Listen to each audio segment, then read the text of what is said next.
So in this video, we're going to be taking a look at creating a hype chain from an Inkscape SVG. And so let's go ahead and import this one. This is a special request someone had. So we're going to make a hype chain, and then we also are going to make some keychain can openers. So we've got this logo here. We are going to switch over to objects, and we are going to change this to backplate. So that's our backplate, and in this case it is going to be color number 5.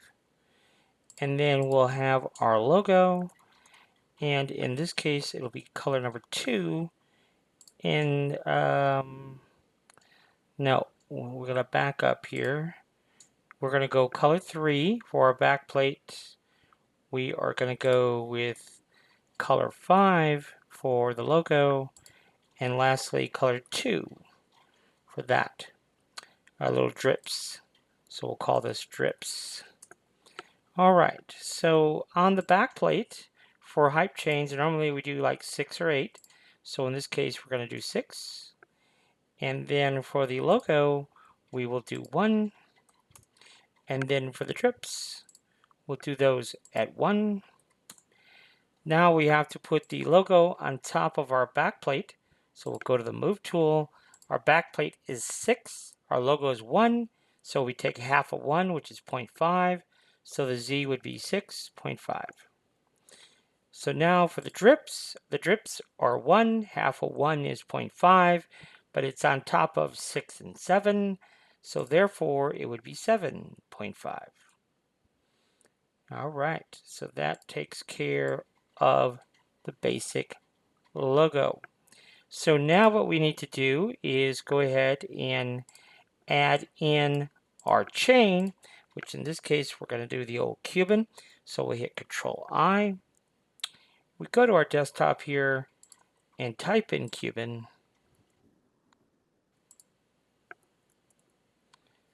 There it is.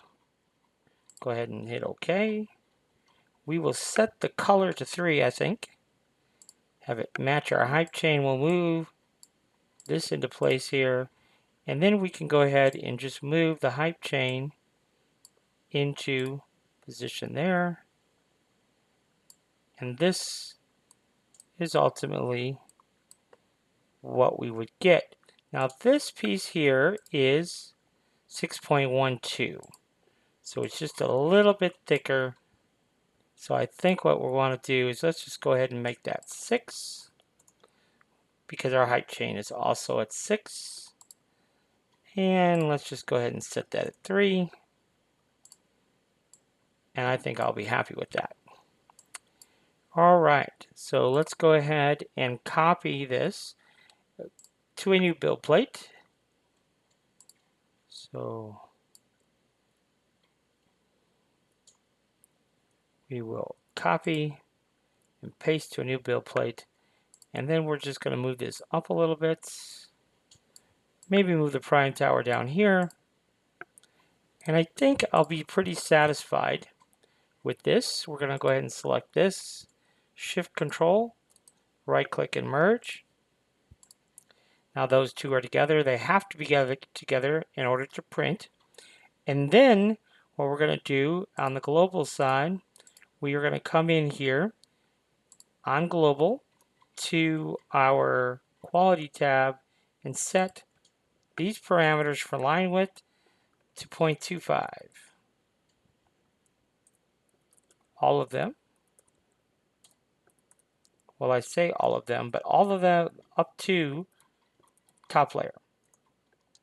And then let's go ahead and slice. And what we were looking for are all these little specks of white. We want to see if those do in fact come through.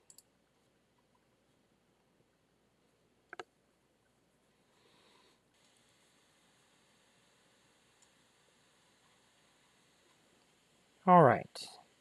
So we can see here our little white dots did in fact show up here in the preview, so that will show up in the print.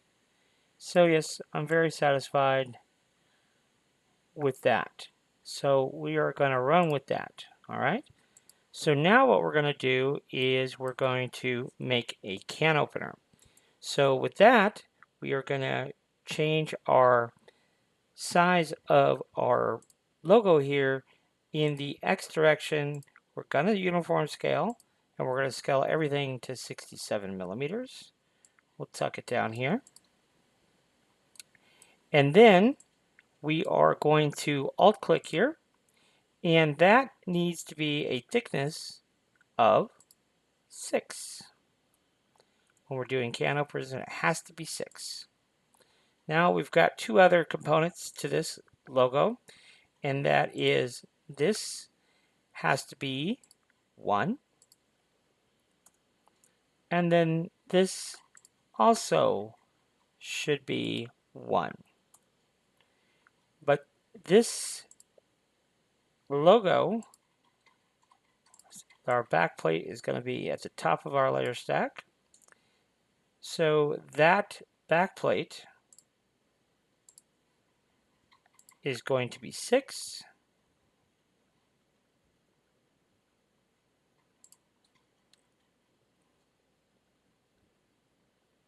What did I do here? Not sure exactly what I did there. It's almost like we had two back plates, so that was kind of strange. So the first one is 6. The logo is 1. The drips are 1. So this should be at 6.5. And then our drips have to be at 7.5. So that takes care of that. And then let's go ahead and add in our keychain slot for the can opener. I think we're going to do it right here.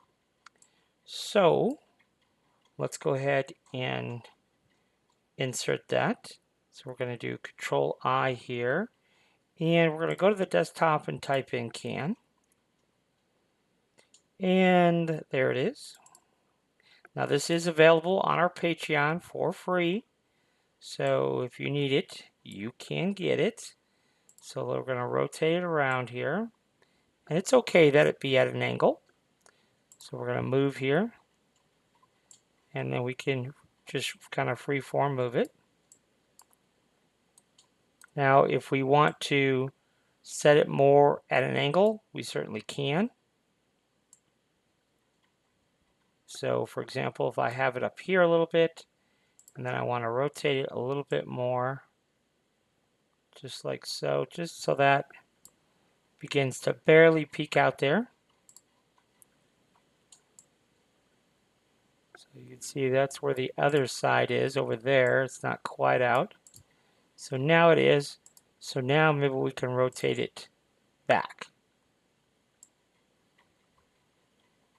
Something kind of like that. And then we can just slide it in a bit more evenly, so it's just barely coming out there. That's the main thing we want to look at. Okay. So it's barely coming out this side, but you can see this side's out quite a bit farther. So what that means is we could rotate this a little bit. Just a little bit. Okay, that's a little bit closer to evening out, so right about there. Okay, and you can see we're just barely out there, and we're just barely out there. So that looks good. So now we'll go ahead and select this, Shift Control the assembly, right click and merge, and then we are going to alt click this, move it up 1 millimeter to 2.75, and then we are going to alt click that again and change its type to be a negative part. So that's going to cut our hole. And now we're going to go ahead and add our key tag. So we're going to go back to our desktop here and type in key. And of course, this file is available on our Patreon for free. So It's just a 8mm and 4mm circle that has been extruded to 4mm in height. And I think we're going to just attach it right over here. See if we move it around a little bit. And we only need it sticking out far enough for our jump ring. So we can, doesn't have to stick out very far at all in order to add a jump ring on there. Okay, so now we'll go ahead and select this. Make sure that it's Control 1, looking straight down. Just make sure that there is enough room there for our jump ring. And then we will go ahead and change the color here. And then we are Shift Control the assembly, right click and merge. So now we have our keychain tag, we have our slot right here. We are good to go. Okay. And for this part here, we are going to add some special settings. So we are going to go in here, we're going to enable supports. We are going to enable on the build plate only. We are going to support the critical regions only. Under advanced, we're going to change the top Z distance to 0.28. We are going to change the interface layers to 4. And that's it. We're going to go to speed. And we're going to change our bridge here to 20. Slow that bridge down. That looks good. And then we will go to strength. And we'll do 4 wall loops. Okay, and then we'll go to quality. And yes, we are already at 0.25, 0.25, 0.25, 0.25. And that's it. So we're happy. So let's go ahead and slice this plate.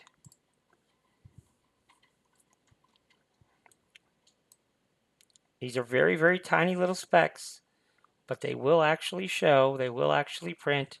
You can see this one's going to take 45 minutes to print. And you can see we've got some supports on the lead edge of our slot for our can opener. So now we could just go ahead and copy and paste. Fill up our bed plate if we want to. Just for fun. We will go ahead and delete this one that interferes with our perch tower.